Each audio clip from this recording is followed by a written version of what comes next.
우리가 하나님께서 주신 그 십계명을 제대로 알고 또 그것을 지켜야, 반드시 지켜야 하는 이유는 십계명은 우리 인간에게 가장 최적합화된 이 세상의 기준이요 질서이기 때문입니다. 왜냐하면 하나님의 말씀은 1.1획도 없어지지 아니하고 반드시 이루어집니다. 또한 십계명은 인간을 창조하신 하나님께서 세우신 이 세상의 질서입니다. 그래서 마치 시계 눈금에 그 숫자가 새겨져 있는 것처럼 바로 이 십계명의 말씀은 우리의 마음과 우리의 양심에 새겨져 있는 것입니다. 그래서 우리가 이 하나님의 말씀을 따라 살 때 우리의 삶은, 우리의 인생은 마치 반석 위에 세운 집처럼 흔들리지 않고 든든히 서갈 것입니다. 지난 시간 우리는 하나님과 우리의 관계를 설명하는 첫 번째에서 네 번째 계명을 살펴보았습니다. 하나님은 우리의 신이시며 왕이십니다. 그리고 그 하나님은 백성된 우리들과 인격적인 관계 맺기를 원하십니다.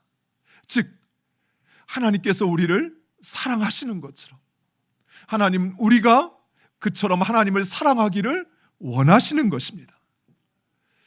이제 오늘 살펴볼 5에서 10계명은 인간 간의 관계 가운데 세우신 그 기준과 질서로서 하나님의 백성된 우리가 혼란하고 요동치는 이 세상 가운데 어떻게 살아야 하는지를 우리에게 말씀하고 있습니다.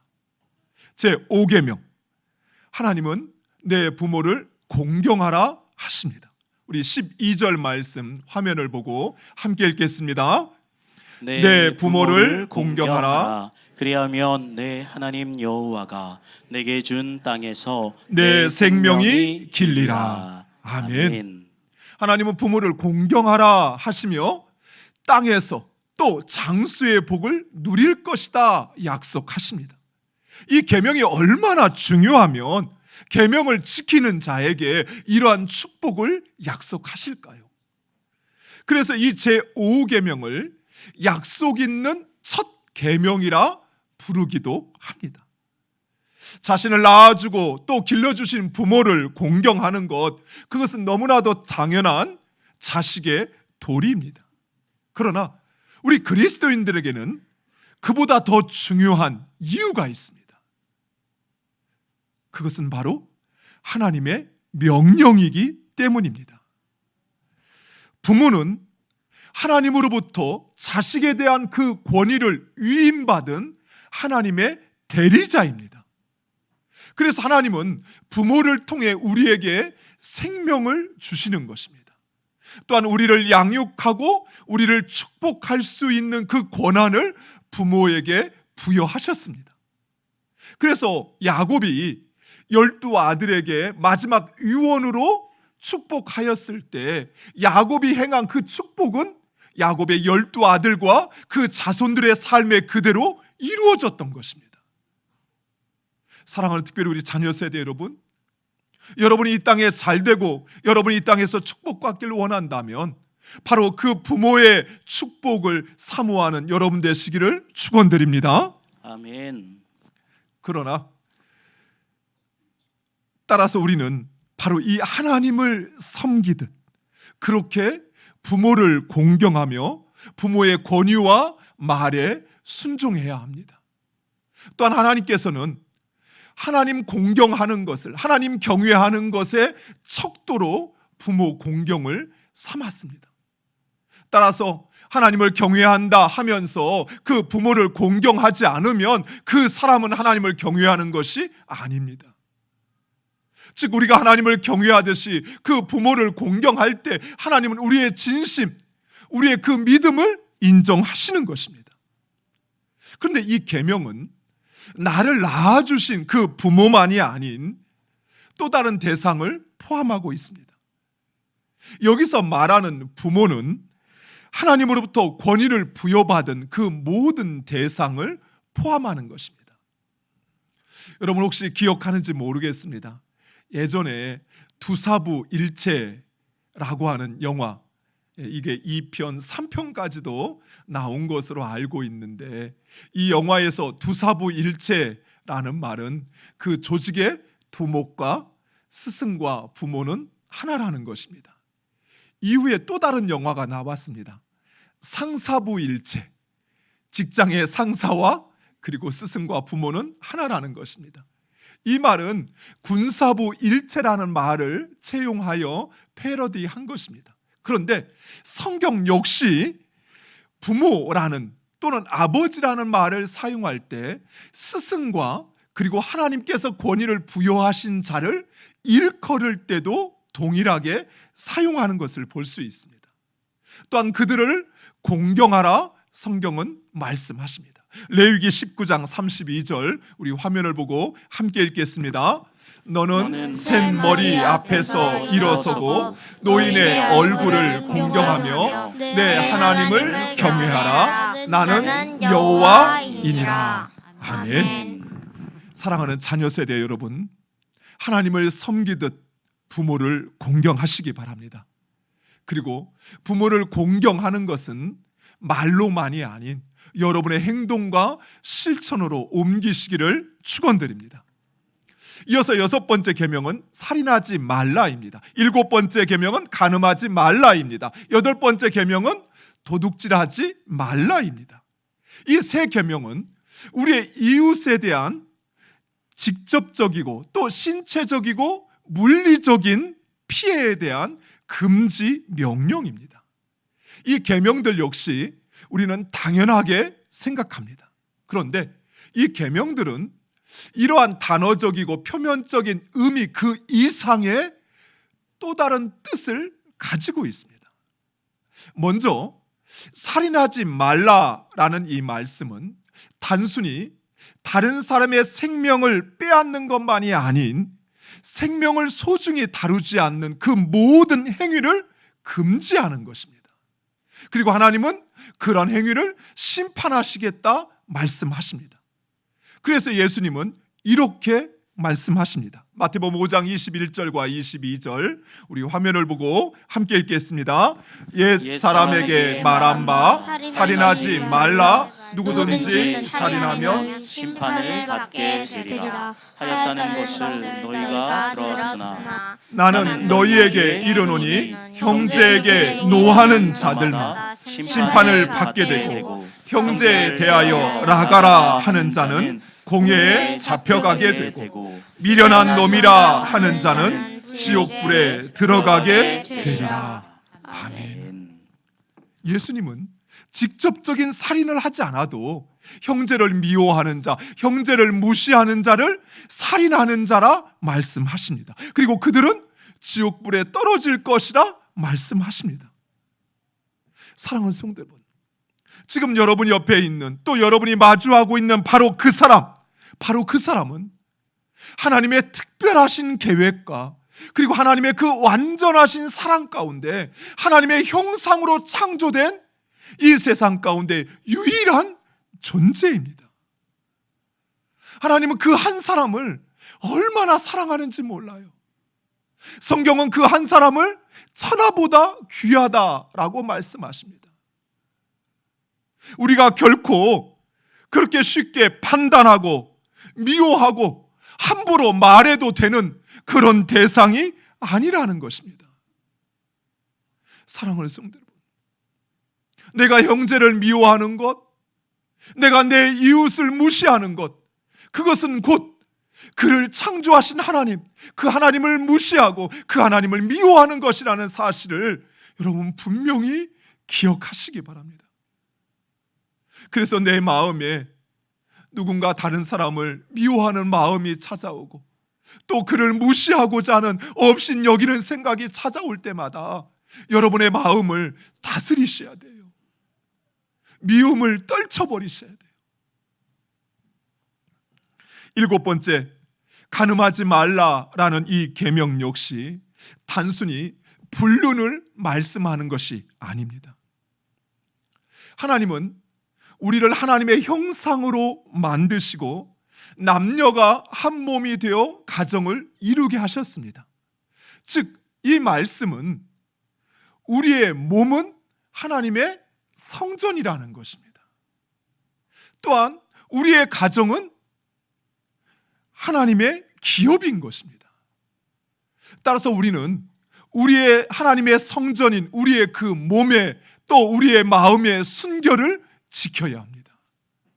그리고 우리의 가정을 지켜야 합니다. 그래서 예수님은 이렇게 말씀하십니다. 마태복음 5장 27절과 28절 제가 읽겠습니다. 또 간음하지 말라 하였다는 것을 너희가 들었으나 나는 너희에게 이르노니 음욕을 품고 여자를 보는 자마다 마음에 이미 간음하였느니라. 마태복음 5장 31절과 32절은 이렇게 말씀합니다. 또 일러스되 누구든지 아내를 버리려거든 이혼 증서를 줄 것이라 하였으나 나는 너희에게 이르노니 누구든지 음행한 이유 없이 아내를 버리면 이는 그로 간음하게 함이요 또 누구든지 버림받은 여자에게 장가드는 자도 간음함이니라. 아멘. 이처럼 간음하지 말라라는 이 말씀은 단순히 불법적인 성적 관계를 금지하는 것뿐만 아니라 하나님의 성전인 우리의 몸의 순결을 지키라는 것입니다. 그래서 바울은 음행을 신성 모독이라 이야기합니다.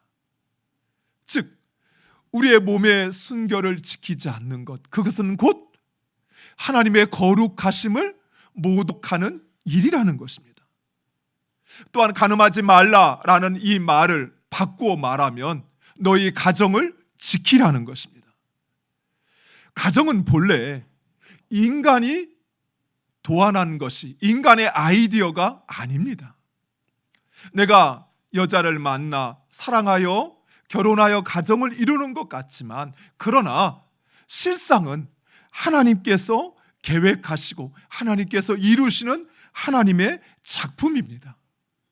무엇보다도 하나님은 우리의 가정을 통해서 힘들고 고달픈 이 세상을 살아가는 우리들에게 바로 그 부부의 관계를 통해서 하늘의 기쁨과 위로와 평안과 만족을 누리며 행복한 삶을 영위하도록 하나님 우리에게 주신 축복의 선물인 것입니다. 따라서 가정을 떠나서는 그 어떤 위로도 어떤 만족도 어떤 행복도 없습니다. 우리 가정에서 행복을 찾을 수 없어. 나는 밖에서 술로 아니면 다른 것으로 내 만족을 찾아야겠다 생각하는 것, 여러분 어리석은 생각이에요.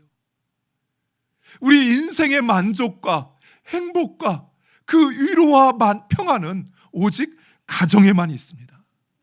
따라서 우리는 그 가정을 지켜야만 하는 것입니다. 8번째, 도둑질하지 말라라는 이 계명 역시 단순히 남의 것을 훔치는 것뿐만 아니라 나에게 주신 것, 그것을 하나님의 뜻대로 사용하며 그리고 다른 사람의 소유를 존중하라는 것입니다. 사랑하는 성도 여러분, 우리에게 있는 그 모든 것, 그것은 내 것이 아니라 하나님의 것임을 믿으십니까? 그렇다면 하나님께서 여러분에게 주신 여러분의 그 시간, 또 여러분의 그 능력, 또 여러분에게 주신 그 삶의 날들, 그것을 낭비하는 것은 곧 하나님의 것을 도둑질하는 것임을 기억하시기 바랍니다.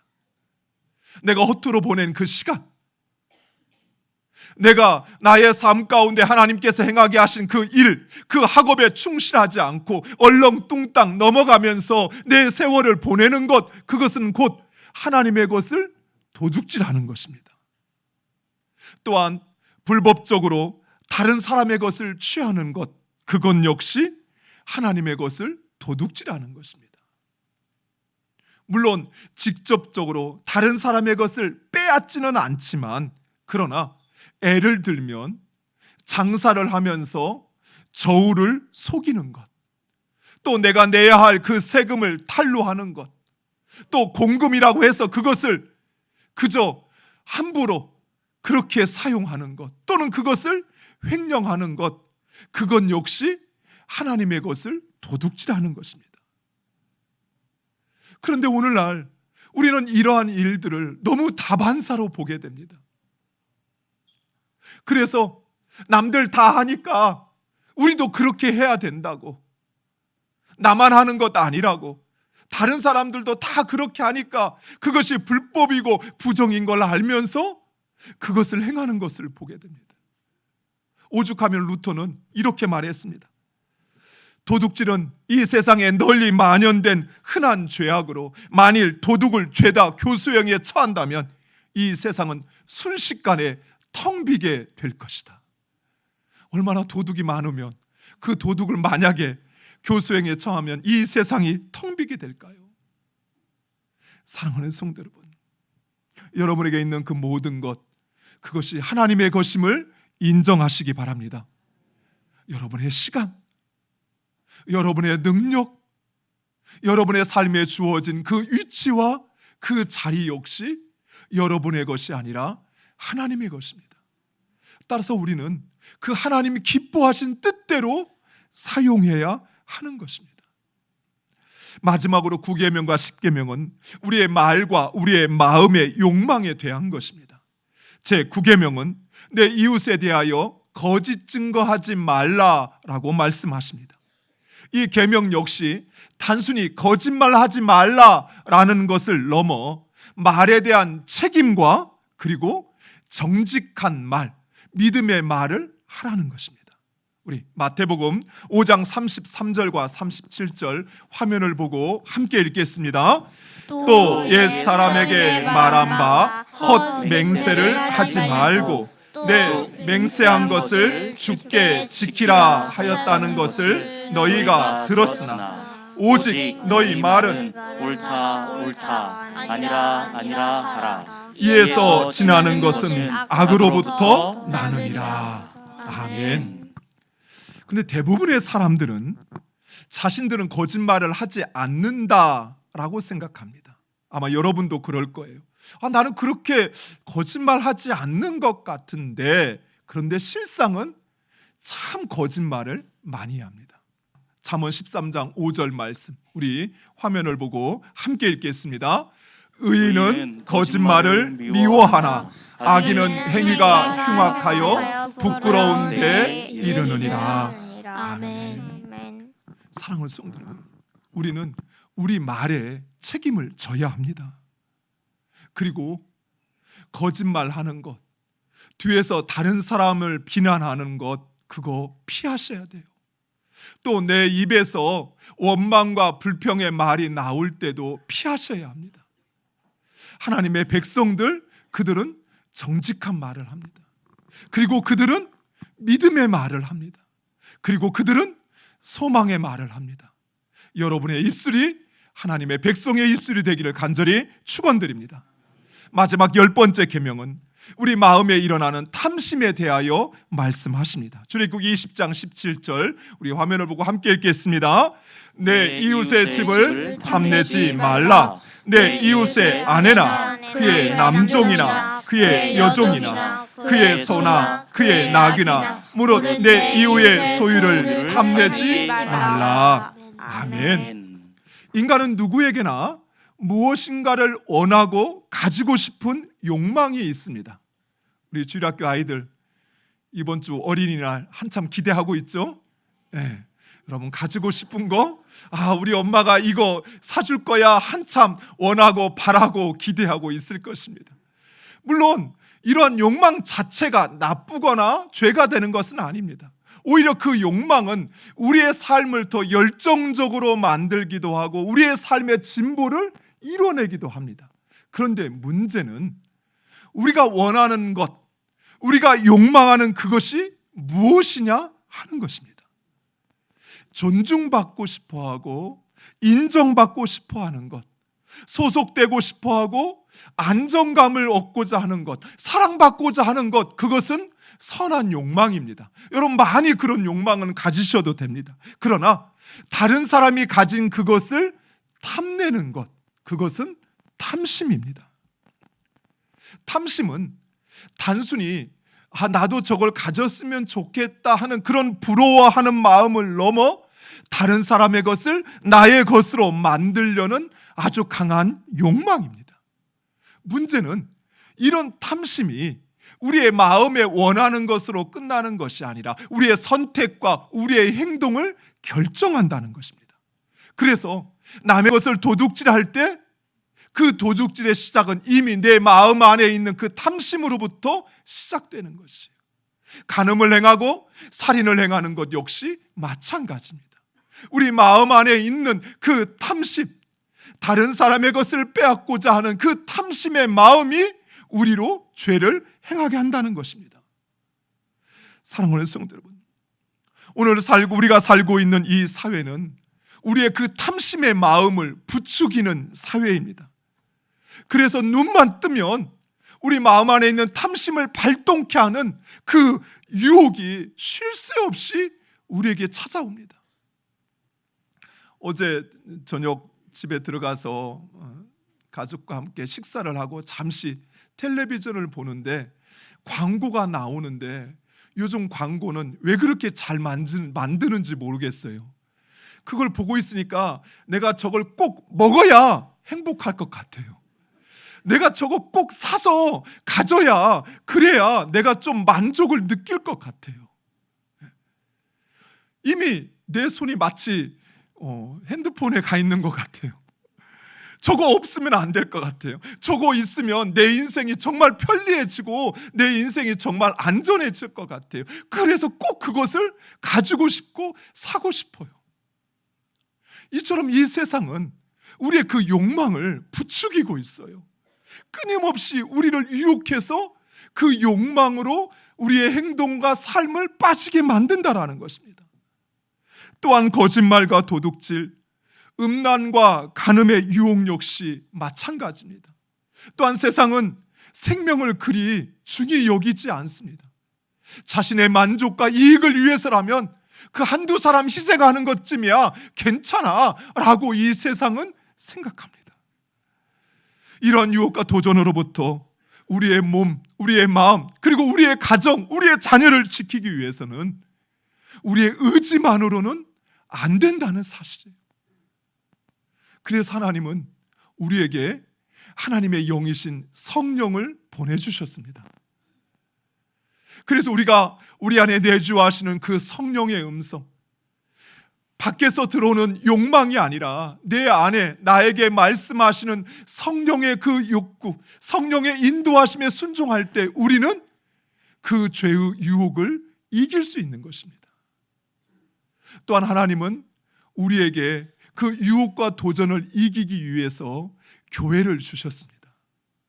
사랑하는 성도 여러분, 우리 교회는 거룩하신 하나님의 말씀대로 살기 위해서 세상에서 끊임없이 노력하다가 그러다 상처 입고 때로는 실망하고 세상에 무시당하고 업신여긴 당했던 그 성도들이 이 교회에서 위로받고 격려받고 지지받는 곳이 바로 이 교회입니다. 우리 신명기 15장 4절에서 6절에 있는 말씀, 우리 화면을 보고 함께 읽겠습니다. 내가 만일 내 하나님 여호와의 말씀만 듣고 내가 오늘 내게 내리는 그 명령을 다 지켜 행하면 내 하나님 여호와께서 내게 기업으로 주신 땅에서 내가 반드시 복을 받으리니 너희 중에 가난한 자가 없으리라. 내 하나님 여호와께서 내게 허락하신 대로 내게 복을 주시리니 내가 여러 나라에 꾸어줄지라도 너는 꾸지 아니하겠고 내가 여러 나라를 통치할지라도 너는 통치를 당하지 아니하리라. 아멘. 사랑하는 성도 여러분, 이 하나님의 약속의 축복이 여러분의 삶에 이루어지기를 간절히 축원드립니다. 하나님 주신 여러분의 기업에 하나님의 복이 임할 것입니다. 여러분이 꾸어줄지라도 꾸임 당하는 일은 없을 것입니다. 여러분이 다스리는 자리에 설지라도 다스림을 받지 아니할 것입니다. 이 복이 여러분의 복이 되기를 간절히 축원드립니다.